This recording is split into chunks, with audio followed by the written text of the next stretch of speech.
Um ensino fundamental da Bíblia é o de que Deus fala e o faz com uma autoridade capaz de mudar o universo. A ordem neste versículo consiste apenas em duas palavras no hebraico. Outra verdade básica da Bíblia é a de que viu Deus. Isto significa que Ele está plenamente a par de sua criação. Escritores posteriores afirmaram claramente que Deus está ciente de eventos que acontecem por toda a Terra. O termo bom, usado aqui pela primeira vez em 7 ocorrências neste capítulo para avaliar a obra criativa de Deus, pode ser empregado para expressar qualidade elevada e também excelência moral. O universo físico é um bom lugar porque Deus o fez. O Eterno ficou satisfeito com sua obra. Esta primeira vez em que Deus separou, criou dois domínios, o da luz e o das trevas, o dia e a noite, a atividade de Deus no mundo material é paralela ao papel que Ele também desempenha no universo moral. O de justo juiz, que faz distinção entre aqueles que vivem na luz moral e aqueles que não o fazem. No antigo Israel, o ato de dar um nome a um objeto, lugar ou pessoa indicava que o nomeador tinha controle sobre eles. Quando Deus deu nome à luz e às trevas, Ele declarou o seu senhorio e controle sobre todo o tempo. Houve a tarde. No antigo Israel e na moderna tradição judaica, o pôr do sol é o ponto de transição de um dia para o seguinte.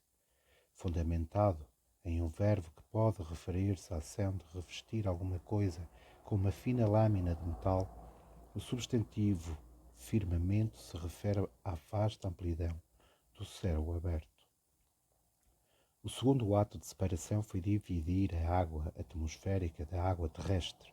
Assim ele começou o processo de dar forma ao mundo material. A expressão, e assim foi, encontrada 6 vezes neste capítulo, enfatiza o poder absoluto de Deus sobre a criação.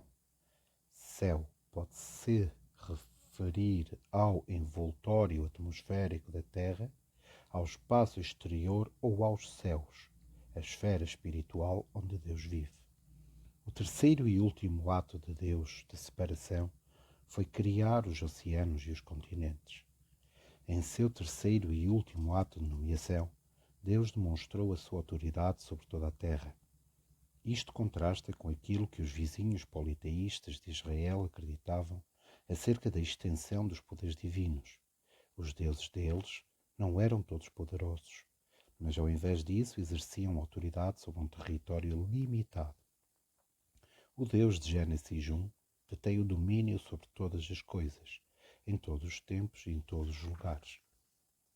Em preparação para o surgimento da vida animal e humana, Deus providenciou um abundante suprimento de comida.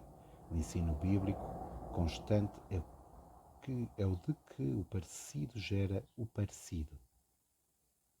Estabelece este princípio para a vida vegetal, enquanto 5 dos 6 dias incluem pelo menos um ato de criação avaliado.